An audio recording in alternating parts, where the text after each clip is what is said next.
చల్లని రాత్రి వెన్నెలలో చుక్కల చాటున పందిరిలో అందాల సందడిలో పరువాల పందిరిలో నిన్ను నన్ను ఏకం చేసేనే ఈ మైకం. అమ్మమ్మ తల్లి ఏంటమ్మా తల్లి మాకు ఈ దొబ్బుడు.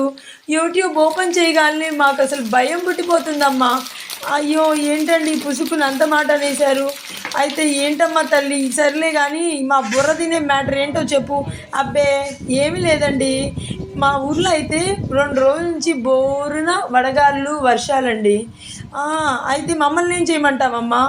ఏం లేదండి. సర్లే కానీ మీరైతే వర్షానికి ఏం చేసుకొని తింటారు? నేనైతే మా ఇంట్లో ఎప్పుడో 3 వారాల క్రితం మరుగున పడిన పానీపూరి చేసిందండి మా అమ్మ. ఈరోజు గుర్తొచ్చిందంట. ఏదన్నా స్పైసీగా చేయమా అంటే ఇదిగో పానీపూరి ఉందని చెప్పి చేసింది. అవైతే 3 వారాల క్రితం కొనిందండి. ఈరోజు వాటికి రెక్కలు వచ్చాయి. కాకపోతే పానీపూరి చేసిందే కానీ అందులో పప్పు అయితే అస్సలు మెదపలేదండి సరిగ్గా. కాకపోతే పప్పులో స్పైసీగా ఉప్పు కారం మాత్రం చాలా బాగున్నాయి.